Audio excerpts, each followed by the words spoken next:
ವಾಕ್ಯವನ್ನು ಓದಿಕೊಳ್ಳೋಣ. ಕೀರ್ತನೆ 93.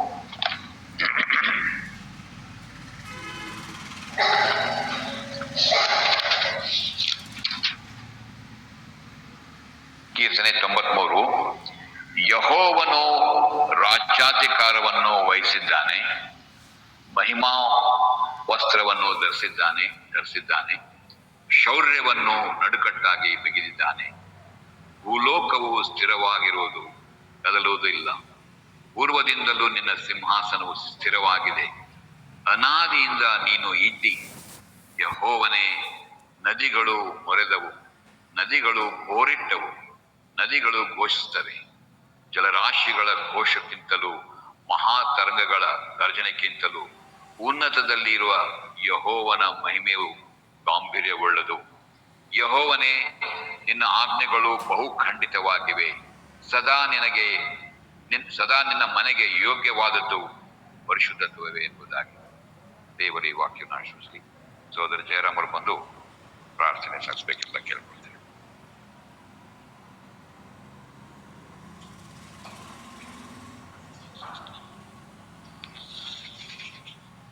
ಕರ್ತನೆ, ಈ ಒಂದು ಸಮಯಕ್ಕೆ ಕರ್ತನೆ, ನೀವು ಕೊಟ್ಟಂತ ಈ ಒಂದು ವರ್ಷದ ಮೊದಲನೇ ಭಾನುವಾರದಲ್ಲಿ ನಮ್ಮನ್ನು ಬಹಳವಾಗಿ ಪ್ರೀತಿಸಿ ಇಲ್ಲಿ ಕರೆ ತಂದಿದ್ದಕ್ಕಾಗಿ ನಿಮಗೆ ಸ್ತೋತ್ರ ಕರ್ತನೆ. ಇಲ್ಲಿ ತಲೆಬಾಗಿ ಬಂದಿರ್ತಕ್ಕಂಥ ಪ್ರತಿಯೊಬ್ಬರನ್ನು ಕರ್ತನೆ, ನಿಮ್ಮ ದಾಸರನ್ನು ಕರ್ತನೆ, ಹೊರಗಡೆ ಇರುವುದಾಗಿ ಅವರು ಒಂದು ಅನಾರೋಗ್ಯದ ವಿಚಾರದಲ್ಲಿ ಹೋಗಿದ್ದಾರೆ ಕರ್ತನೆ, ಅಲ್ಲಿ ಅವರನ್ನು ಆಶೀರ್ವದಿಸಿ, ನೀನೇ ಡಾಕ್ಟ್ರು, ನೀನೇ ಮೆಡಿಸಿನ್ ಆಗಿರುವುದರಿಂದ ಯಾವ ತೊಂದರೆಗಳು ನಮಗೆ ಭಯವೂ ಇಲ್ಲದೆ ಕರ್ತನೆ, ಅವರನ್ನು ಬಹಳವಾಗಿ ಪ್ರೀತಿ ಮಾಡುವ ಅಣ್ಣ ತಮ್ಮಂದಿರು, ಅಕ್ಕ ತಂಗಿಯರು ಯಾರೇ ಇದ್ದರೂ ಕರ್ತನೆ, ಅವರನ್ನು ಆಶೀರ್ವದಿಸಿ ಅವರಿಗೆ ಗುಣವನ್ನು ಪಡಿಸುವಂತನೂ ನೀನಾಗಿದೀಯಾ ಕರ್ತನೆ.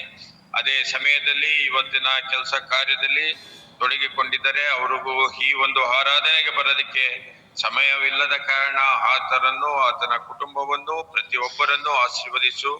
ಇವತ್ತಿನ ವಾಕ್ಯಕ್ಕಾಗಿ ನಾವು ತವಕ ಪಡುವ ನಮ್ಮನ್ನು ಈ ಒಂದು ಕೀರ್ತನೆಯ ಪ್ರಕಾರ ನಮಗೆ ವಾಕ್ಯವನ್ನು ಉಣಬಡಿಸುವುದಕ್ಕಾಗಿ ಹಿರೀಕರನ್ನು ಈ ಒಂದು ಸಭೆಯಲ್ಲಿ ನಿಲ್ಲಿಸಿದ್ದಾರೆ. ಅವರ ವಾಕ್ಯವನ್ನು ಕೇಳೋದಕ್ಕೆ ನಾವೂ ಒಂದು ತವಕದಲ್ಲಿದ್ದೀವಿ. ಇವತ್ತು ನೀವು ಆಧರಿಸಿ ಈ ಒಂದು ಆರೋಗ್ಯ ಭಾಗ್ಯವನ್ನು ಕೊಟ್ಟು, ವಯಸ್ಸಾದಂಥವರಿಗೆ ಒಂದು ಶಕ್ತಿಯನ್ನು ಕೊಟ್ಟು, ನಿನ್ನ ವಾಕ್ಯದ ಬಲವನ್ನು ತುಂಬಿ, ಅವರ ಅನಾರೋಗ್ಯ ಯಾವುದು ಕುಂದು ಕೊರತೆ ಇಲ್ಲದೆ ಅವರಿಗೆ ಬೇಕಾಗಿರ್ತಕ್ಕಂಥ ಪ್ರತಿ ಒಂದು ಆಹಾರಕ್ಕಾಗಿ ಅವರಿಗೆ ಅವಶ್ಯಕತೆಗಳು ಬಲ್ಲವನ್ನು ನೀನಾಗಿದೆಯಾ ಕರ್ತನೆ. ನೀನು ಮುನ್ನಡೆಸು.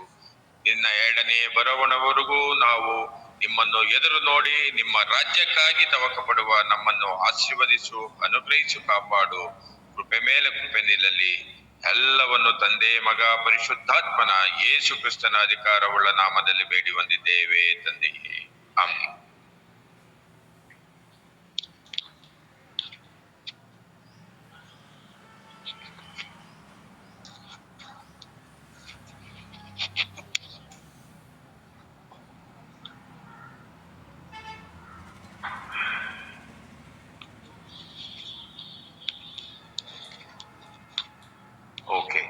ದೇವರ ನಾಮ ಸ್ತೋತ್ರವಾಗಲಿ. ವರ್ಷದ ಮೊದಲನೇ ಭಾನುವಾರಕ್ಕೆ ದೇವರು ನಮ್ಮೆಲ್ಲರೂ ನಡೆಸಿದ್ದಾನೆ. ಹೊಸ ವರ್ಷ ಅಂದ ತಕ್ಷಣ ಅನೇಕ ತೀರ್ಮಾನಗಳು, ಹೊಸ ವರ್ಷ ಅಂದ ತಕ್ಷಣ ಅನೇಕ ಯೋಜನೆಗಳು ಸಹಜವಾದವು. ಮತ್ತು ಹೊಸ ವರ್ಷ ಅಂದ ತಕ್ಷಣ ಹೋದ ವರ್ಷ ಏನಾಯ್ತು ಎಂಬುದಾಗಿ ಸ್ವಲ್ಪ ಯೋಚನೆ ಮಾಡ್ತಾ ಇರ್ತಾರೆ.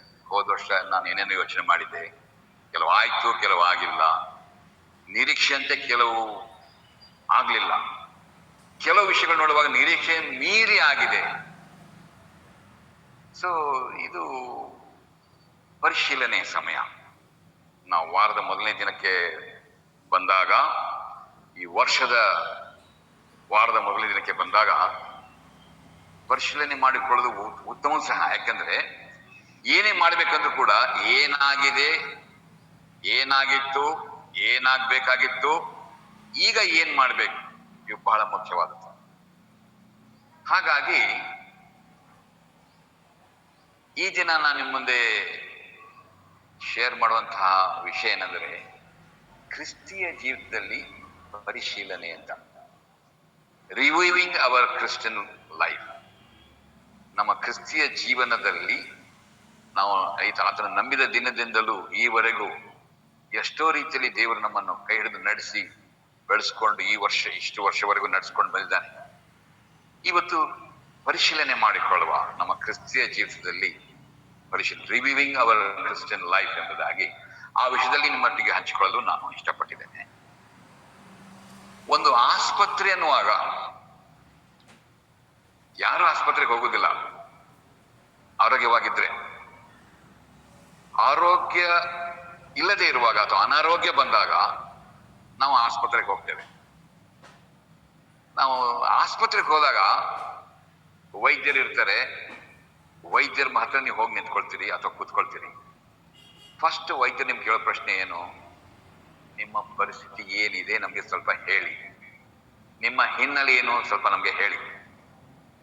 ಅದಿಲ್ಲದೆ ನೀವು ವೈದ್ಯರಲ್ವಾ, ಎಲ್ಲ ನಿಮ್ಗೆ ಗೊತ್ತಲ್ವಾ, ನಾನ್ಯಾಕೆ ಹೇಳ್ಬೇಕು ಅಂದ್ರೆ ನೀವು ಹಾಗೆ ಹೊರಗಡೆ ಹೋಗ್ಬಹುದು ಎಂಬುದಾಗಿ. ಆತನು ವೈದ್ಯನ ನೀವು ಹೇಳ್ದನ್ ಕೇಳಿದ ಮೇಲೆ ಮುಂದೆ ಏನಂತ ಅವರು ಹೇಳ್ತಾರೆ ವಿನಃ ನೀವು ನಿಮ್ಮ ಬಗ್ಗೆ ಹೇಳದೇ ಇದ್ರೆ ಅವ್ರು ಏನ್ ಮಾಡ್ಲಿಕ್ಕೆ ಆಗುದಿಲ್ಲ. ಹಾಗಾಗಿ ಒಬ್ಬ ವೈದ್ಯರು ಏನ್ ಮಾಡ್ತಾರೆ ಅಂದ್ರೆ, ಒಬ್ಬ ಒಳ್ಳೆ ವೈದ್ಯರು ಮೊದಲನೇದಾಗಿ ನಿಮ್ಮ ಪರಿಸ್ಥಿತಿ ಹೇಗಿದೆ ನನಗೆ ತಿಳಿಸಿ. ನೀವು ನಿಮ್ಮ ಪರಿಸ್ಥಿತಿಗಳನ್ನು ತಿಳಿಸಿದ ಮೇಲೆ ಆಮೇಲೆ ಅವ್ರು ಹೇಳ್ತಾರೆ ಇದಕ್ಕೆ ಕಾರಣಗಳೇನಿರಬಹುದೆಂಬುದಾಗಿ, ಈ ಪರಿಸ್ಥಿತಿಗೆ ಕಾರಣಗಳೇನೆಂಬುದಾಗಿ. ಕಾರಣಗಳೇನೆಂಬುದಾಗಿ ನಿಮ್ಗೆ ತಿಳಿಸಿದ ಮೇಲೆ ಅದರ ಪರಿಣಾಮ ಏನಾಗ್ತಿದೆ ಎಂಬುದಾಗಿ ಅದನ್ನು ತಿಳಿಸ್ತಾರೆ. ಮೊದಲನೇದು ನಿಮ್ಮ ಪರಿಸ್ಥಿತಿ ತಿಳ್ಕೊಳ್ತಾರೆ. ಪರಿಸ್ಥಿತಿ ತಿಳ್ಕೊಂಡ ನಂತರ ಅವರು ಏನು ಕಾರಣ ಇರಬಹುದು, ಈ ಪರಿಸ್ಥಿತಿಗೆ ಏನು ಕಾರಣ ಇರಬಹುದು ಎಂಬುದಾಗಿ. ಎರಡನೇದಾಗಿ ಈ ಕಾರಣದ ನಿಮಿತ್ತವಾಗಿ ಪರಿಣಾಮ ಏನಾಗಿದೆ ನಿಮ್ಮಲ್ಲಿ, ಆಯ್ತಾ. ಕೊನೆಯದಾಗಿ ಮೊದಲನೇದೇನೆಂದ್ರೆ ನಾವು ನೋಡ್ತೇವೆ ಪರಿಸ್ಥಿತಿ ತಿಳ್ಕೊಳ್ಬೇಕು, ಎರಡನೇದಾಗಿ ಕಾರಣ ತಿಳ್ಕೊಬೇಕು, ಮೂರನೇದಾಗಿ ಪರಿಣಾಮ ತಿಳ್ಕೊಬೇಕು. ಸರಿ, ಪರಿಸ್ಥಿತಿ ಗೊತ್ತಾಯ್ತು, ಕಾರಣನೂ ಗೊತ್ತಾಯ್ತು, ಪರಿಣಾಮನೂ ಗೊತ್ತಾಯ್ತು. ಅಲ್ಲಿಗೆ ಮುಗಿಲಿಲ್ವಲ್ಲ, ಮುಂದೆ ಏನ್ ಬೇಕು ನಮ್ಗೆ? ಪರಿಹಾರನೂ ಬೇಕು. ಪರಿಸ್ಥಿತಿ, ಕಾರಣ, ಪರಿಣಾಮ ಮತ್ತು ಪರಿಹಾರ. ಸರಿ, ಒಬ್ಬ ವೈದ್ಯನ ಹತ್ರ ನೀವು ಹೋದ ನಂತರ ಆತನ ಒಂದು ಉದ್ದೇಶ ಏನು? ನಿಮ್ಮ ಅನಾರೋಗ್ಯವನ್ನು ಸರಿಪಡಿಸಿ ನಿಮ್ಗೆ ಆರೋಗ್ಯವಂತರನ್ನಾಗಿ ಮಾಡುವುದೇ ಆತನ ಉದ್ದೇಶ. ಅವ್ರು ಹೇಳ್ತಾರೆ ಇಂಥ ಮಾತ್ರೆ ತಗೊಳ್ಳಿ, ಇದನ್ನ ಮಾಡಬೇಡಿ, ಇದನ್ನ ಮಾಡಿ, ಮತ್ತು ಇದನ್ನು ನೀವು ಮಾಡಲೇಬೇಕು, ಇದನ್ನ ಹೀಗೆ ತಗೊಳ್ಬೇಕು ಎಂಬುದಾಗಿ ನಿಮ್ಗೆ ಅದನ್ನ ಮಾರ್ಗದರ್ಶನ ಕೊಟ್ಟಾಗ ಅದರ ಅನುಸಾರವಾಗಿ ನೀವು ಮಾಡಿದರೆ ಪರಿಣಾಮವೂ ಬದಲಾಗುತ್ತೆ, ಪರಿಹಾರವೂ ಬರುತ್ತೆ. ಸರಿ, ಆಮೇಲೆ ಹೇಳ್ತಾರೆ 10 ದಿವಸ ನೀವು ಮಾತ್ರೆಯನ್ನು ಇದನ್ನು ತೆಗೆದುಕೊಳ್ರಿ, ಸರಿ ಆದ್ಮೇಲೆ ನೀವು ಬರೋ ಅವಶ್ಯಕತೆ ಇಲ್ಲ ಅಂತ. ಯಾಕೆ?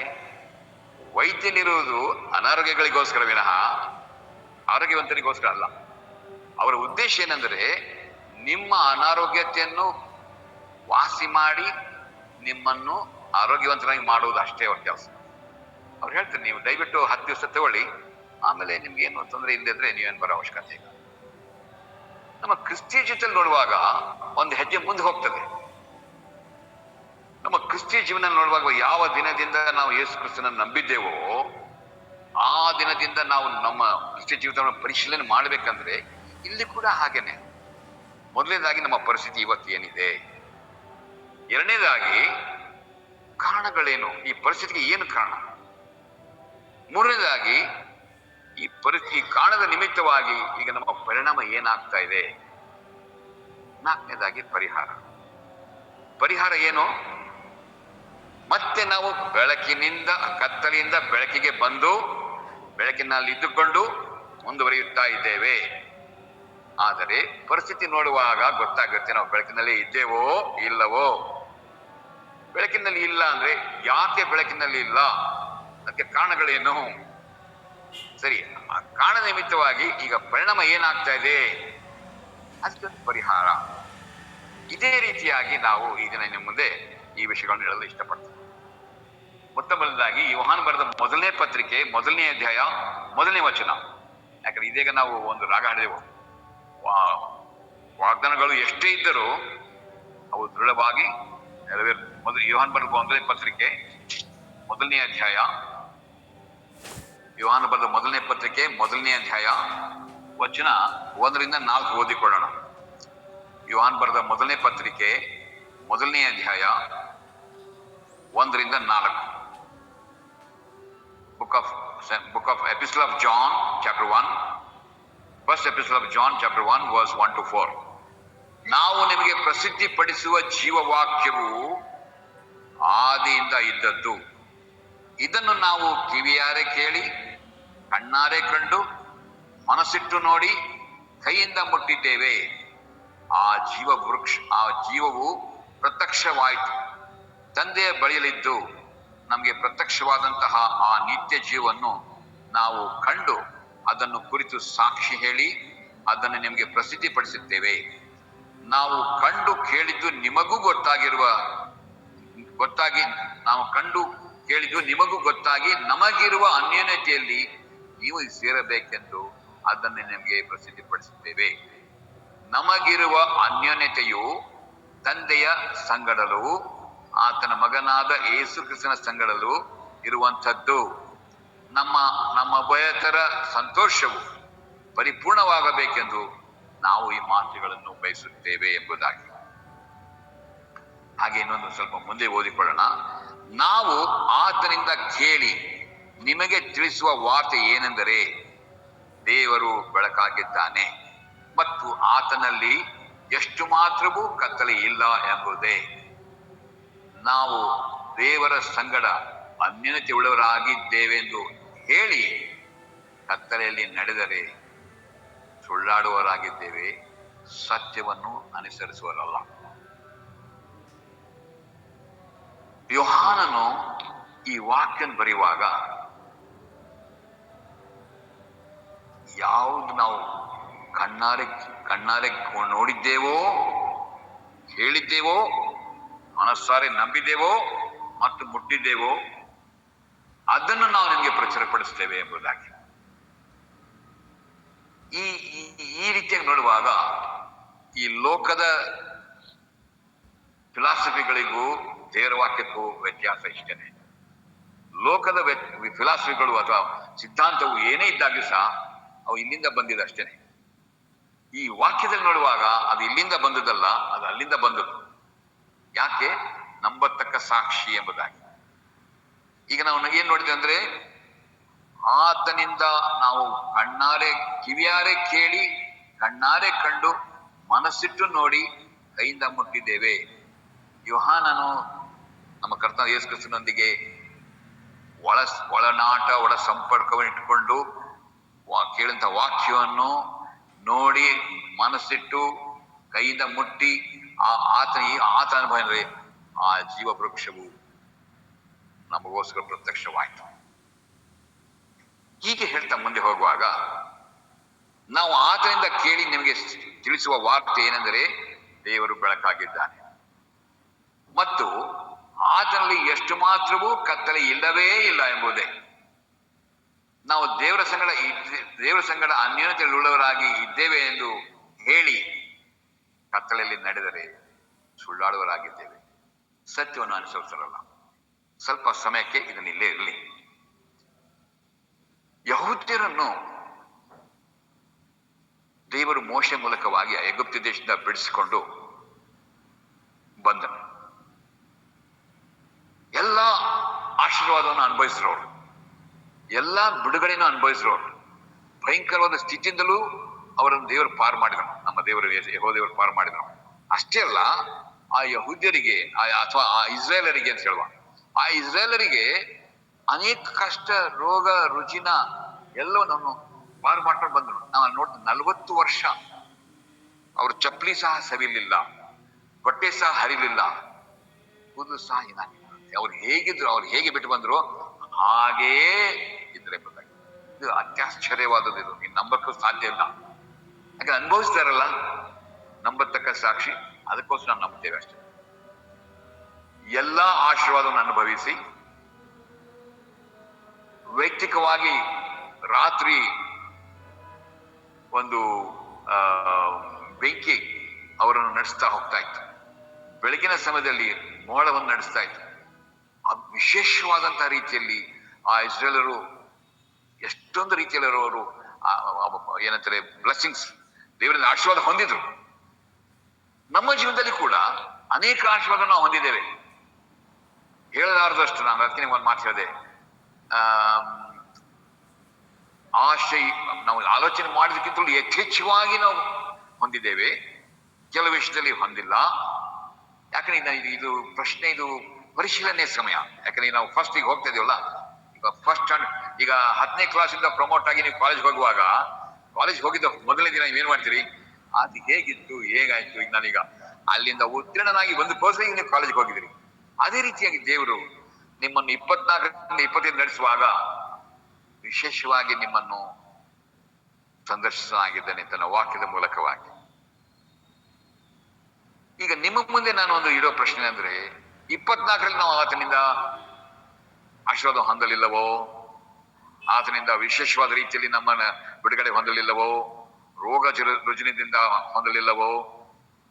ಎಸ್, ಆಗಿದೆ. ದೇವರು ಆಶೀರ್ವಾದ ಮಾಡುವುದು ಆತನ ಕೆಲಸ ಅಲ್ಲ, ದೇವರೇ ಆಶೀರ್ವಾದ ಮಾಡುವುದು. ನಾವು ತಿಳ್ಕೊಂಡಿದ್ವಿ God bless me, God bless me. ಹೌದು, ದೇವರೇ ನಮ್ಮನ್ನ ಆಶೀರ್ವದಿಸು, ದೇವರೇ ನಮ್ಮನ್ನ ಆಶೀರ್ವದಿಸು. ಆತನ ಆಶೀರ್ವಾದ ಮಾಡೋದು ಕೆಲಸ ಅಲ್ಲ ಆತನಿಗೆ, ಅದು ಆತನ ಗುಣಲಕ್ಷಣ. ಕೊರಿಂಥದವರಿಗೆ ಬರೆದ ಮೊದಲನೇ ಪತ್ರಿಕೆ, book of first Corinthians chapter 1 verse 10 ನೋಡಿದ್ರೆ ಮಾಡಿ. ಕೊರಿಂಥದವರಿಗೆ ಬರೆದ ಮೊದಲನೇ ಪತ್ರಿಕೆ 10ನೇ ಅಧ್ಯಾಯ. ಕೊರಿಂಥದವರಿಗೆ ಮೊದಲನೇ ಪತ್ರಿಕೆ first Corinthians chapter 10 verse 5 to 10, 5ರಿಂದ 10 ಓದಿಕೊಳ್ಳೋರಾಗೋಣ.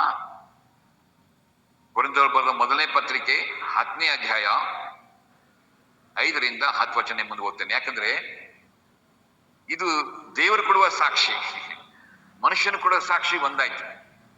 ದೇವರು ಇಸ್ರೇಲ್ ಬಗ್ಗೆ ಕೊಡುವ ಸಾಕ್ಷಿ ಏನಂದ್ರೆ, first book of Corinthians first letter of Corinthians chapter 10 verse 5 to 10. ಆದರೂ ಅವರೊಳಗೆ ಬಹುಮಂದಿ ವಿಷಯದಲ್ಲಿ ದೇವರು ಸಂತೋಷಿಸಲಿಲ್ಲ. ಅಂತ ಆಶ್ಚರ್ಯ. ಮೊದಲನೇ ಆ 10ನೇ ಅಧ್ಯಾಯದ ಮೊದಲನೇ ವಚನದಿಂದ 5ನೇವರೆಗೆ ನೋಡುವಾಗ ದೇವರು ಹೇಗೆಲ್ಲ ಅವರಿಗೆ ಅದು ಓದ್ಬಿಟ್ರೆ ಅವಾಗ ನಿಮಗೆ ಸ್ವಲ್ಪ ಸಂತೋಷವಾಗ್ತದೆ. ಸಹೋದರರೇ, ಮುಂದಿನ ಸಂಗತಿಯಲ್ಲಿ ನೀವು ಲಕ್ಷ್ಯವಿಡಬೇಕೆಂದು ನಾನು ಅಪೇಕ್ಷಿಸ್ತೇನೆ. ಅದೇನೆಂದರೆ, ನಮ್ಮ ಪಿತೃಗಳೆಲ್ಲರೂ ಮೇಘದ ನೆರಳಿನಲ್ಲಿದ್ದರು, ಅವರೆಲ್ಲರೂ ಸಮುದ್ರದ ದಾಟಿ ಹೋದರು, ಅವರೆಲ್ಲರೂ ಮೋಶೆಯ ಶಿಷ್ಯರಾಗುವುದಕ್ಕಾಗಿ ಮೇಘದಲ್ಲಿಯೂ ಸಮುದ್ರದಲ್ಲಿಯೂ ದೀಕ್ಷಾ ಸ್ಥಾನವನ್ನು ಹೊಂದಿದರು. ಅವರೆಲ್ಲರೂ ದೈವಿಕವಾದ ಒಂದೇ ಆಹಾರವನ್ನು ತಿಂದರು, ಅವರೆಲ್ಲರೂ ದೈವಿಕವಾದ ಒಂದೇ ನೀರನ್ನು ಕುಡಿದರು. ಹೇಗೆಂದರೆ, ಅವರ ಹಿಂದೆ ಹೋಗುತ್ತಿದ್ದ ದೈವಿಕವಾದ ಬಂಡೆಯೊಳಗಿನಿಂದ ಬಂದ ನೀರನ್ನು ಕುಡಿತಿದ್ದರು. ಆ ಬಂಡೆ ಕ್ರಿಸ್ತನೇ. ಇದು ನಮ್ಮ ಸಾಕ್ಷಿ. 24ನೇ ವಯಸ್ಸು 2024 ಏನಾಯ್ತು ಅಂತ ಹೇಳುವಾಗ ಇದು ನಮ್ಮ ಅನುಭವಿಸಿದ್ದೇವೆ. ಆ ಬಂಡೆ ಕ್ರಿಸ್ತನೇ. ಅವ್ರಿಗೆ ಗೊತ್ತಿರಲಿಲ್ಲ, ನಮಗಾದರೂ ಪ್ರತ್ಯಕ್ಷವಾಗಿದೆ. ನಾವು ಅದ್ರ ಬಗ್ಗೆ ಆವಾಗ ಬರೀ ಫೋಟೋ ಇತ್ತು. ಹೇಗಂದ್ರೆ, ಜಯರಾಮ್ ಅವ್ರು ಯಾರು ನಂಗೆ ಗೊತ್ತಿಲ್ಲ, ನಮ್ಮ ಪಾಸ್ಟರ್ ಜಯರಾಮ್ ಇವರೇ ಅಂತ ಹೇಳಿದೆ. ಯಾರು ನೋಡ್ತೇನೆ, ಜಯರಾಮ್ ಇವರೇನಾ ಫೋಟೋ. ಸೊ ನೆಕ್ಸ್ಟ್ ಟೈಮ್ ಬರುವಾಗ ಬಂದಿರೋ ವ್ಯಕ್ತಿ ಜಯರಾಮ್ ಹತ್ರನೇ ಇದ್ದಾರಾ ಬೇರೆ ಇದ್ದಾರ ನೋಡ್ತಾ ಇರ್ತೇನೆ. ಕಣ್ಕಂಡ್ರಿಗೆ ಜಯರಾಮ್ ಅಂತ ಹೇಳ್ಬಿಟ್ರೆ ಕಲೇಶ್ ಅಂತ, ನಾನ್ ಜಯರಾಮ್ ಅಲ್ಲಪ್ಪ, ಜಯರಾಮ್ ಬೇರೆ ಬರ್ತಾರೆ.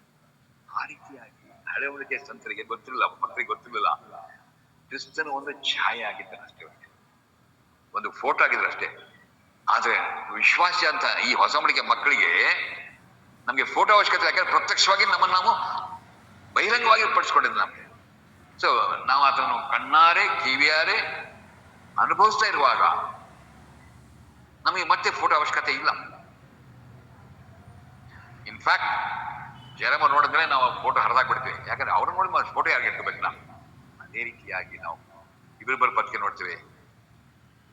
ಕ್ರಿಸ್ತನ ಮೂಲಕವಾಗಿ ದೇವರು ತನ್ನನ್ನು ತಾನೇ ಪ್ರಕಟಿಸಿಕೊಂಡನು. ನಮ್ಗೆ ಎಷ್ಟು ಗೊತ್ತಾಗ್ಬೇಕು ಅಷ್ಟಕ್ಕೆ ನಮ್ಮನ್ನು ಆಕಾರವಿಲ್ಲದವನು ನಮಗೋಸ್ಕರ ಈ ಲೋಕಕ್ಕೆ ನರಾವತಾರ ಎತ್ತಿ ಈ ಲೋಕಕ್ಕೆ ಬಂದನು. ಒಬ್ರು ಭಕ್ತರು ಈ ತರ ಹೇಳ್ತಾರೆ, ಯಾಕೆ ಕ್ರಿಸ್ತನು ನರಾವತಾರ ಎತ್ತಿ ಈ ಲೋಕಕ್ಕೆ ಬಂದನೆಂಬುದಾಗಿ. ಅದಕ್ಕೊಂದು ಅವರು ನಿರ್ದೇಶನ ಕೊಟ್ಟೇನೆಂದ್ರೆ, ಒಂದು ಲೈನ್ ಆಗಿ ಇರುವೆ ಹೋಗ್ತಾ ಇತ್ತು. ಲೈನ್ ಆಗಿ ಇರುವೆ ಹೋಗುವಾಗ ಒಂದಿಷ್ಟು ನೀರು ಬಿತ್ತಲ್ಲಿ. ಈಗ ನೀರಲ್ಲಿ ಹಾದು ಹೋಗ್ಬೇಕು, ಯಾಕಂದ್ರೆ ಲೈನ್ ಇರುವೆಗಳು ಯಾವಾಗಲೂ ಲೈನ್ ಚೇಂಜ್ ಮಾಡಲ್ಲ, ಹಂಗೆ ಹೋಗ್ತಾ ಇರ್ತವೆ. ಹೋಗ್ತಾ ಇರುವಾಗ ಮುಂದೆ ನೀರಿದೆ, ನೀರು ಚಲಿದೆ, ನೀರಲ್ಲಿ ಹಾದು ಹೋಗುವಾಗ ನೀರಲ್ಲಿ ಹೋಗುವಾಗ ಅವು ಮುಳುಗಿ ಹೋಗ್ತದೆ. ಅದಕ್ಕೆ ಅವರಂದ್ರು ಮುಂದೆ ನೀರಿದೆ, ಮುಂದೆ ನೀರಿದೆ ಅಂತ ನಾನ್ ಹೇಳುವಾಗ ಇರುವೆಗೆ ಏನ್ ಗೊತ್ತಾಗಬೇಕು? ಗೊತ್ತಾಗಲ್ಲ. ಅವಾಗ ಏನ್ ಮಾಡ್ಬೇಕಾಗತ್ತೆ? ನಾನೇ ಇರುವೆ ಆಗ್ಬೇಕು, ನಾನೇ ಇರುವೆ ಆಗ್ಬೇಕು. ಆವಾಗ ನಾನು ಇರುವೆ ಆಗಿ ಇದ್ರೆ ಆವಾಗ ಹೇಳ್ಬೋದು, ಇಲ್ಲಿ ನೀರಿದೆ, ಬೇಡ, ನಮ್ಗೆ ನಾಶನ ಇದೆ, ಆ ಕಡೆ ಹೋಗೋಣ ಅಂತ ಒಬ್ಬ ದೇವ ಭಕ್ತ ಈ ತರ ಹೇಳಿದ್ರು. ಹಾಗಾಗಿ ನಮ್ಮ ನಾಶನದಿಂದ ತಪ್ಪಿಸಲು, ದೇವರ ಕೋಪದಿಂದ ಶಾಪದಿಂದಲೂ ತಪ್ಪಿಸಲು ನರಾವತಾರ ಎತ್ತಿ ಬಂದರು. ಹಾಗಾಗಿ ನಾವು ನೋಡ್ತೇವೆ, ಈಗ ನಾವು ಆತನೊಟ್ಟಿಗೆ ಆತನ ನಂಬಿ ಆತನಲ್ಲಿ ಜೀವಿಸ್ತಾ ನಡೀತಾ ಇರ್ತೇವೆ ಎಂಬುದಾಗಿ. ಆದರೆ ಕರ್ತನ 6ನೇ ವಚನದಲ್ಲಿ ನೋಡುವಾಗ ಹೀಗೆಲ್ಲ ಅನುಭವಿಸರೂ ಸಹ 5ನೇ ವಚನದಲ್ಲಿ ನೋಡ್ತೇವೆ, ಆದರೂ ಅವರೊಳಗೆ ಬಹುಮಂದಿ ವಿಷಯದಲ್ಲಿ ದೇವರು ಸಂತೋಷಿಸಲಿಲ್ಲ. ಬಹಳ ವಿಷಾದಕರವಾದಂತಹ ಸಾಕ್ಷಿ ಯಾರು ಕೊಡ್ತಾರೆ ಇಲ್ಲಿ? ನಾವು ದೇವರು ನಮ್ಮ ಬಗ್ಗೆ ಸಾಕ್ಷಿ ಕೊಡ್ತಾನೆ. ಏನಂದ್ರೆ, ಇಷ್ಟೆಲ್ಲಾ ಮಾಡಿದ್ದೇನೆ. ನಾವೆಲ್ಲ ಅಲ್ಲಿ ಬಂದಂತ ಇಸ್ರಾಯೇಲರೆಲ್ಲರೂ ಸಂತೋಷ ಪಟ್ರು, ಓ ದೇವ್ರು ನಮ್ಮ ಬಿಡುಗಡೆ ಅಂತ ಹೇಳಿ. ದೇವರು ನಿಮ್ಮ ಬಗ್ಗೆ ಏನು ಸಾಕ್ಷಿ ಕೊಡ್ತಾರೆ ಇಲ್ಲಿ ಇವತ್ತೇನು ಇಲ್ಲಿ ನೋಡುವಾಗ, ಆದರೂ ಇಷ್ಟೆಲ್ಲ ಮಾಡಿದ್ರು ಅವರೊಳಗೆ ಬಹುಮಂದಿ ವಿಷಯದಲ್ಲಿ ದೇವರು ಸಂತೋಷಿಸಲಿಲ್ಲ. ಯಾಕೆ ಸಂತೋಷಿಸಲಿಲ್ಲ ಎಂಬುದಾಗಿ ನೆಕ್ಸ್ಟ್ ಲಿಸ್ಟ್ ಕೊಡ್ತಾರೆ. ಅವರು ಅಡವಿಯಲ್ಲಿ ಸಮರಿಸಲ್ಪಟ್ಟರೆಂದು ಬರೆದಿದೆ ಅಷ್ಟೇ, ಅವರು ಕೆಟ್ಟ ವಿಷಯಗಳನ್ನು ಆಶಿಸಿದಂತೆ ನಾವು ಆಶಿಸರಾಗಬಾರದು ಎಂಬುದಾಗಿ ಈ ಸಂಗತಿಗಳು ನಮಗೆ ನಿದರ್ಶನಗಳಾಗಿದ್ದಾವೆ. ಯಾಕೆ ದೇವರು ಅವರ ಬಗ್ಗೆ ಸಂತೋಷಿಸಲಿಲ್ಲ? ದೇವರ ಆಶೀರ್ವಾದನ ಹೊಂದಿದ್ದೇವೆ, ಆದ್ರೆ ನಮ್ಮ ಜೀವನ ದೇವರಿಗೆ ಸಂತೋಷವಾಗಿದೆಯಾ? ಇವತ್ತು ನಾವು ಪ್ರಶ್ನೆ ಮಾಡ್ಕೊಳ್ಬೇಕು. 24 ಕಳೆದಾಯ್ತು, ಅದ್ರ ಬಗ್ಗೆ ನಾವೇನ್ ಮಾಡಕ್ಕಾಗಲ್ಲ. ಯಾಕೆ ಬಹಳ ಜನರ ವಿಷಯದಲ್ಲಿ ದೇವರು ಸಂತೋಷಿಸಲಿಲ್ಲ ಎಂಬುದಾಗಿ ಒಂದು ಲಿಸ್ಟ್ ಕೊಟ್ಟಿದ್ದಾರೆ. ಪೌಲನು ಹೇಳ್ತಾನೆ, ಇದು ನಮ್ಮ ನಿದರ್ಶನಕ್ಕೋಸ್ಕರ. ನಾವು ಅವರಂತೆ ಆದ್ರೆ ದೇವರು ನಮ್ಮ ಬಗ್ಗೆ ಸಂತೋಷಿಸಲಿಲ್ಲ ಎಂಬುದಾಗಿ ಹೇಳುವಂತ ಪರಿಸ್ಥಿತಿ ಬರ್ತದೆ. ಇದು ಎಚ್ಚರಿಕೆ ಮಾತುಗಳು. ಹಾಗಾದ್ರೆ ಯಾಕೆ ದೇವರು ಅವರ ಬಗ್ಗೆ ಸಂತೋಷಿಸಲಿಲ್ಲ ಎಂಬುದಾಗಿ ಮುಂದೆ ಕೆಲವು ವಿಷಯಗಳು ಹೇಳ್ತಾನೆ. ಅದೇನಂದ್ರೆ, ಅವರಲ್ಲಿ ಕೆಲವರು ವಿಗ್ರಹಾರಾಧಕರಾಗಿದ್ದರು, ಜನರು ಉಣ್ಣುವುದಕ್ಕೂ ಕುಣಿದಕ್ಕೂ ಕೂತ್ಕೊಂಡರು, ಕುಣಿದಾಡುವುದಕ್ಕೆ ಎದ್ದರು ಎಂದು ಬರೆದಿದೆಯಲ್ಲ. ನೀವು ವಿಗ್ರಹಾರಾಧಕರಾಗಬೇಡಿರಿ. 2ನೇದಾಗಿ, ಅವರಲ್ಲಿ ಕೆಲವರು ಜಾರತು ಮಾಡಿ ಒಂದೇ ದಿನದಲ್ಲಿ 23,000 ಮಂದಿ ಸತ್ತರು. ನಾವು ಜಾರತು ಮಾಡದೇ ಇರೋಣ.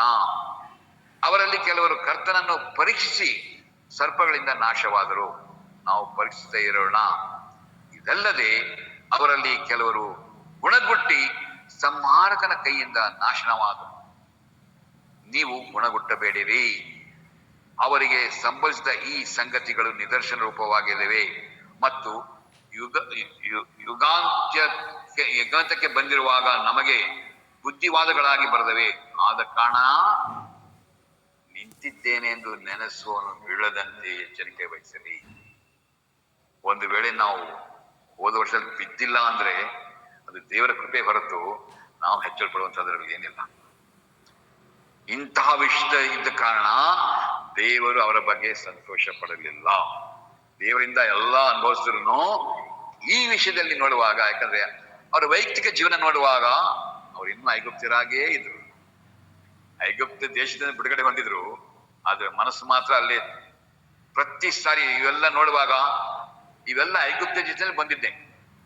ಹಾಗಾಗಿ ಪ್ರಿಯರೇ, ಈಗ ಇನ್ನು ಯಾಕೇನ ಪೌಲ್ ನಮ್ಗೆ ಹೇಳ್ತಂದ್ರೆ, ನಮ್ಮ ಪರಿಸ್ಥಿತಿ ಇವತ್ತು ಹೇಗಿದೆ, ನಮ್ಮ ಪರಿಸ್ಥಿತಿ ಹೇಗಿದೆ ಪರಿಶೀಲನೆ ಮಾಡಿಕೊಳ್ಳುವಂತ ಸಮಯ.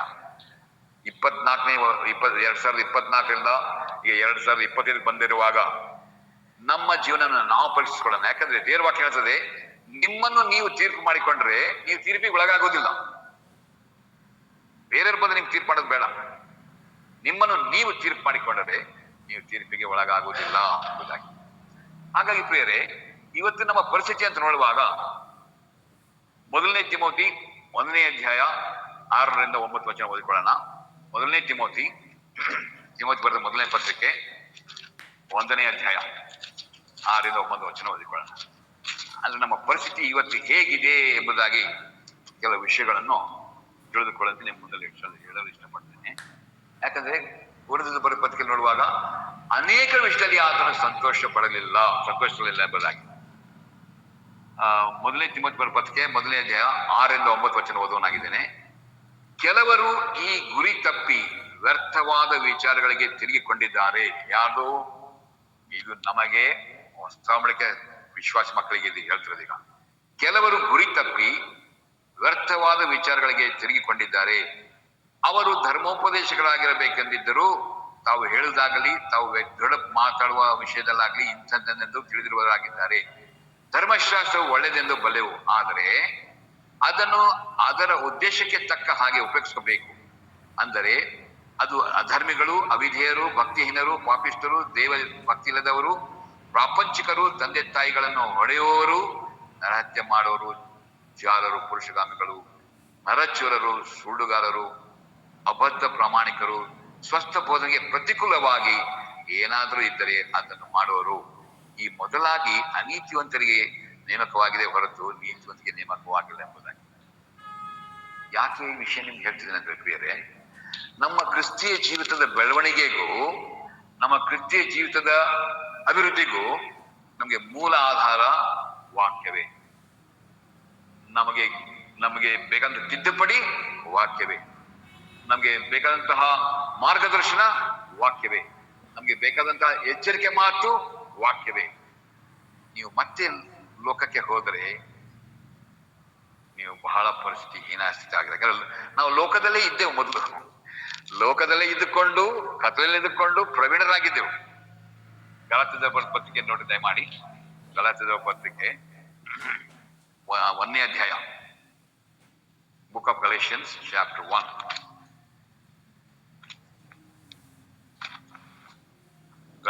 Galatians, book of Galatians chapter 1 verse 11 and 12 ನೋಡ್ರಿ.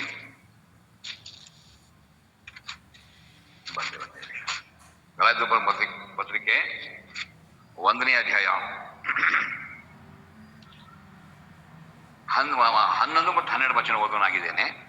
ಸಹೋದರರೇ, ನಾನು ಸಾಧ್ಯ ಸುವಾರ್ತೆಯನ್ನಂತೂ ಮನುಷ್ಯ ಕಲ್ಪನೆ ಅಲ್ಲವೆಂದು ನಿಮಗೆ ತಿಳಿಯಪಡಿಸುತ್ತೇನೆ. ನಾನು ಅದನ್ನು ಮನುಷ್ಯನಿಂದ ಹೊಂದಲಿಲ್ಲ, ನನಗೆ ಯಾರೂ ಉಪದೇಶಿಸಲಿಲ್ಲ, ಯೇಸು ಕ್ರಿಸ್ತನೇ ನನಗೆ ಅದನ್ನು ಪ್ರಕಟಿಸಿದ್ದೇನೆ ಎಂಬುದಾಗಿ. ನಮ್ಮ ಪರಿಸ್ಥಿತಿಗೆ ಇವತ್ತು ಹೇಗಿದೆ ಅಂದ್ರೆ ಗೊಂದಲಮಯವಾಗಿದೆ. ಈ ಗೊಂದಲಮಯಕ್ಕೆ ಹೇಗೆ ಅಂತ ನೋಡುವಾಗ, ಆದಮನಿಗೆ ಮೊದಲು ದೇವರು ಮಾಡಿದ ಪ್ರಶ್ನೆ ಏನಂದ್ರೆ, ಆದಮನೇ ನೀನು ಎಲ್ಲಿದ್ದೀ ಎಂಬುದಾಗಿ. ಇವತ್ತು ದೇವರು ನಮಗೆ ಪ್ರಶ್ನೆ ಮಾಡ್ತಾರೆ, ಎಲ್ಲಿದೆ ಅಂತ ಕೇಳ್ತಲ್ಲ, ಹೇಗಿದ್ದೀಯ ಅಂತ ಪ್ರಶ್ನೆ ಮಾಡ್ತಾನೆ. ಯಾಕಂದ್ರೆ ದೇವ್ರಿಗೆ ಗೊತ್ತಿದೆ ಎಲ್ಲವೂ, ಆದಮನಿಗೆ ಗೊತ್ತಿರಲಿಲ್ಲ. ಯಾಕಂದ್ರೆ ಅವ್ನಿಗೆ ಏನು ಗೊತ್ತಿಲ್ಲ ಅವ್ರಿಗೆ. ಇವತ್ತು ಆತನಿಗೆ ಒಂದು ಪ್ರಶ್ನೆ ಕೇಳ್ತಾನೆ, ಆದವನಿಗೆ ನೀನು ಎಲ್ಲಿದ್ದೆ ಎಂಬುದು ಕೇಳುವಾಗ ಆತನ ಉತ್ತರ ಏನಾಗ್ಬೇಕಾಯ್ತು? ನಾನು ಇಲ್ಲಿದ್ದೇನೆ ದೇವರೇ ಅಂತ ಹೇಳ್ಬೇಕಾಯ್ತು. ಆದವನಿಗೆ ನೀನು ಎಲ್ಲಿದೆ ಅಂತ ಕೇಳುವಾಗ ಉತ್ತರ ಏನಿರ್ತದೆ, ನಾನು ಯಾಕೆ ಎಲ್ಲಿದ್ದೇನೆ ಎಂಬುದು ಉತ್ತರ ಕೊಡ್ತಾನೆ ಅವನು. ಎಷ್ಟು ವಿಚಿತ್ರವಾಗಿದೆ ನೋಡಿ. ಅನೇಕರು ಇವತ್ತು ಕೂಡ ನಾವು ಹೇಗಿದ್ದೀರಿ ಅಂತ ಕೇಳಿದ ತಕ್ಷಣ ಅವ್ರು ಹೇಳ್ತಾರೆ, ಅಯ್ಯೋ ನಿಮ್ಗೇನ್ ಗೊತ್ತು, ಏನಾಯ್ತು ಗೊತ್ತಾ ಸ್ವಾಮಿ, ನಾವು ಅದಕ್ಕೆ ನೀವು ಹೇಗಿದ್ದೀರಿ ಅದ್ರ ಬಗ್ಗೆ ಉತ್ತರ ಕೊಟ್ರಿ. ನಿಮ್ಗೆ ಯಾಕೆ ಅಂತ ನಾನು ಕೇಳಿದ, ನಾನು ಒಂದು ಕೇಳ್ತೀನಿ ನಿಮ್ಗೆ, ಯಾಕೆ ಹೀಗಿದ್ದೀರ ನೀವು ಉತ್ತರ ಕೊಡ್ಬೇಕು. ನಾನು ಯಾಕೆ ಅಂತ ಕೇಳಿಲ್ಲ ನಿಮ್ಗೆ, ನಾನು ಕೇಳಿದ್ದು ಹೇಗಿದ್ದೀರಿ. ಯಾಕಂದ್ರೆ ನಾವು ನೋಡ್ತೇವೆ, ಹೇಗಿದ್ದೀರಿ ಅಂತ ಕೇಳುವ ತಕ್ಷಣ ಮುಂದಿನ ಪ್ರಶ್ನೆ ಗೊತ್ತವ್ರಿಗೆ, ಯಾಕೆ ಹೀಗಾಗಿದ್ದೀರಿ ಎಂಬುದು. ಅದಕ್ಕೆ ಯಾರು ಉತ್ತರ ಕೊಡಕ್ ಹೋಗ್ತಾರೆ. ದೇವರ ಮುಂದೆ ಎಲ್ಲವೂ ಬಟ್ಟು ಬಯಲಾಗಿದೆ, ನಾವು ಹೇಳೋ ಅವಶ್ಯಕತೆ ಇಲ್ಲ. ಯಾಕಂದ್ರೆ ಯಾರು ಗರ್ವದಿಂದ ತುಂಬಿದ್ದರೋ ಆ ಕಾರಣದಿಂದ ದೇವರ ಸೃಷ್ಟಿಯನ್ನು ನಾಶ ಮಾಡೋದಕ್ಕೋಸ್ಕರ ಗಲಿಬಿಲಿ ಉಂಟು ಮಾಡಿ ಅವರು ಸಹ ಗರ್ವಕ್ಕೆ ಒಳಗಾದ. First sin in the whole world.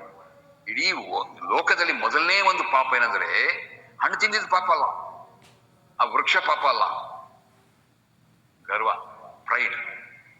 ಯಾಕಂದ್ರೆ ಆತನು ಪ್ರೈಡ್ನಿಂದಲೇ ದಬ್ಬಲ್ಪಟ್ಟನು. ಆತನ ಉದ್ದೇಶನು ಹೇಗಾದ್ರೂ ಮಾಡಿ ಇವರನ್ನು ತಲುಪಿಸಬೇಕು. ಈಗ ಹೇಗಿದ್ರೆ ಕೇಳುವಾಗ, ನೀನು ಕೊಟ್ಟ ಸ್ತ್ರೀ ಎಲ್ಲಿಗೆ ಸಂಬಂಧ ಇದೆ? ನಾನು ಕೇಳದ್ನ ಯಾಕೆ ಹೇಗಿದ್ರೆ ನೀನು ಅದು ಉತ್ತರ ಕೊಡ್ಬೇಕು. ಅದು ಮೊದಲೇ ಹೇಳ್ಬಿಟ್ಟು, ಒಂದು ವೇಳೆ ನಾವೆಲ್ಲರೂ ಸೇರ್ಕೊಂಡು, ಬ್ರದರ್ ಆದಮ್ ಅವರೇ, ನೀವು ಕಷ್ಟ ನಷ್ಟ ಕಣ್ಣೀರ ಏನೋ ನೋಡಿದ್ರ ಆ ಸಮಯದಲ್ಲಿ? ಕಷ್ಟ ನಷ್ಟ ಗೊತ್ತಿಲ್ಲ ನಮ್ಗೆ, ಯಾಕಂದ್ರೆ ನಾವು ಹೊರಟು ಹೋಗಿದ್ದೆವು. ಕಷ್ಟನೂ ಗೊತ್ತಿಲ್ಲ, ಕಣ್ಣೀರು ಗೊತ್ತಿಲ್ಲ, ನಾಶನೂ ಗೊತ್ತಿಲ್ಲ, ಸಾವು ಸಹ ಗೊತ್ತಿಲ್ಲ. ನಾನು ನೆನೆಸ್ತೇನೆ ಒಂದ್ಸರಿ, ಯಾವಾಗ ಕೈನನು ಆತನ ತಮ್ಮನನ್ನು ಕೊಂದನೋ, ಹೇಬಲನ್ನು ಕೊಂದನೋ, ಅವ್ರಿಗೆ ಇಬ್ಬರಿಗೂ ಗೊತ್ತಿಲ್ಲ ಸತ್ತಿದ್ದ ಅಂತ ಹೇಳಿ. ಏನೋ ಬಂದ್ರು, ಹೊಡೆದ್ರು, ಅದನ್ನ ಬಿದ್ದಿದ್ದಾನೆ. ನಾನ್ ನೆನ್ಸ್ ಮಟ್ಟಿಗೆ ಒಂದು 3 ಜನ ನೋಡಿರ್ಬೋದು. ಏನ್ ಹೇಳ್ತಿಲ್ಲ, ಯಾಕಂದ್ರೆ ಸಾವು ಗೊತ್ತಿಲ್ಲ ಅವರಿಗೆ. ಜೀವ ಗೊತ್ತಿದೆ, ಜೀವ ಕೊಟ್ಟಿದ್ದು ಗೊತ್ತು, ಸಾವು ಗೊತ್ತಿಲ್ಲ. First time in their life ಅವ್ರ ಜೀವನದಲ್ಲಿ ಮೊದಲನೇ ನೋಡ್ತಾರೆ, ಸಾವನ್ನು ಗೊತ್ತಿಲ್ವಲ್ಲ ನನ್ಗೆ, ಹೇಗಿರ್ತದೆ ಗೊತ್ತಿಲ್ಲಲ್ಲ. ಅವ್ನು ಹೊಡೆದಿದ್ದು ಗೊತ್ತು, ಅದೆಲ್ಲ ಆಗಿದ್ದು ಗೊತ್ತು, ಅವ್ನು ಬಿದ್ದಿದ್ದಾನೆ, ಅದು ಹೆಣವಾಗಿ ಬಿದ್ದಿದ್ದಾನ ಗೊತ್ತಿಲ್ಲ. ಯಾಕೆ? ಸಾವು ಕಂಡಿಲ್ಲ. ಮೊಟ್ಟ ಮೊದಲೇ ಸಾವು ನೋಡಿದ್ದು ಆದಮನ ಅವಳರು. ಕಣ್ಣೀರು ನೋಡಿದವರು ಆದಮ ಅವಳರು. ಯಾವಾಗ ಶಾಪಗ್ರಸ್ತನಾಗಿದ್ದೇವೆ ಎಂಬುದಾಗ ಅವಾಗ ಕಣ್ಣೀರು ಬಂತು, ಶ್ರಮೆ ಬಂತು, ಕೋಪ ಬಂತು, ನೀರು. ಆಮೇಲೆ ನಾವು ನೋಡ್ತೀವಿ, ಅಲ್ಲಿಂದ ಆದಮನ ಸಂತಾನದಿಂದ ಈಗ ನಾವೆಲ್ಲ ಮುಂದುವರೆದು ಬಂದಿದ್ದೇವೆ. ಆದ್ರೆ ಆದಮ ಸಂತಾನದಲ್ಲಿ ಮುಂದುವರೆದು ಬಂದಿದ್ಮೇಲೆ ಅಲ್ಲಿಗೆ ನಮಗೆ ಅಲ್ಲಿ ನಿಲ್ಲಲಿಲ್ಲ.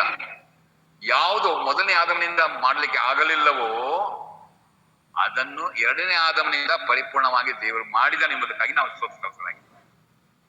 ಇವತ್ತು ನಾವು ಹೆಚ್ಚಳ ಪಡುವುದು ಆದಮನಿಗೋಸ್ಕರ ಸಹ ಸಂತೋಷ ಪಡ್ತೇವೆ. ಯಾಕೆ ನಾವು ಆದಮ ಸಂತಾನದವರು. ಆದಮನ ಸಂತಾನದಿಂದ ಇದ್ದದಕ್ಕೋಸ್ಕರ ನಾವು ಗಲಾತ್ಯದ ಮೊದಲನೇ ಗಲಾತ್ಯದ ಪತ್ರಕ್ಕೆ ದಯವಿಟ್ಟು 5ನೇ ಅಧ್ಯಾಯ 13ನೇ ವಚನದಿಂದ ಒಂದು ಕೆಲವು ವಚನವನ್ನು ಓದ್ತೇನೆ.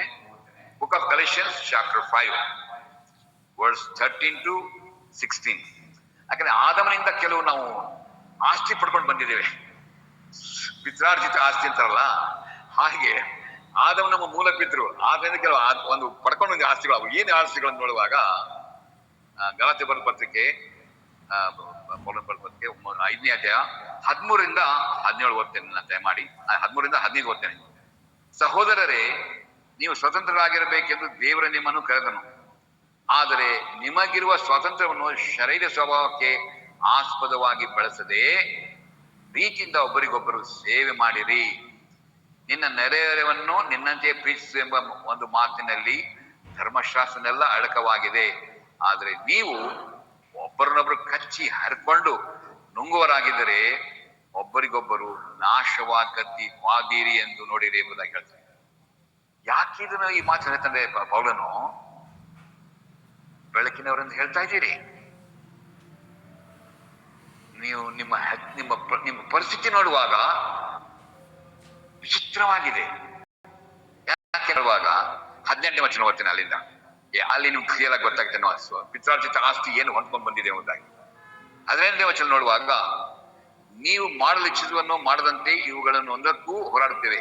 ಆದರೆ ನೀವು ಆತ್ಮನಿಂದ ನಡೆಸಿಕೊಳ್ಳುವುದಾದರೆ ನೇಮನಿಷ್ಠೆಗಳಿಗೆ ಅಧೀನರಲ್ಲ. ಮೊದಲನೇದಾಗಿ ನೀವು ನೋಡ್ರಿ, ನೀವು ಆತ್ಮನಿಗೆ ಒಳಗಾಗಿರುವಾಗ ನೇಮನಿಷ್ಠೆಗೆ ಅಧೀನರಲ್ಲ. ಶರೀರ ಸ್ವಭಾವದ ಕರ್ಮಗಳು ಪ್ರಸಿದ್ಧವಾಗಿ ಅವು ಯಾವೆಂದರೆ ಜಾರತ್ವ, ಬಂಡುತನ, ನಾಚಿಗೆಡಿತನ, ವಿಗ್ರಹಾರಾಧನೆ, ಮಾಟ, ಹಗೆತನ, ಜಗಳ, ಹೊಟ್ಟೆ ಕಿಚ್ಚು, ಸಿಟ್ಟು, ಕಕ್ಷಭೇದ, ನಿನ್ನ ಮತ್ಸರ, ಹುಡಿಕತ್ತನ, ನೊಂದೌತಣ, ಇಂಥವುಗಳೇ. ಇವುಗಳ ವಿಷಯದಲ್ಲಿ ಇಂಥ ಕಾರ್ಯಗಳನ್ನು ನಡೆಸುವರು ದೇವರ ರಾಜ್ಯಕ್ಕೆ ಬಾಧ್ಯಸ್ಥರಾಗುವುದಿಲ್ಲವೆಂದು ನಾನು ಹಿಂದೆ ಹೇಳಿದಂತೆಯೇ ಈಗಲೂ ನಿಮ್ಮನ್ನು ಎಚ್ಚರಿಸುತ್ತೇನೆ.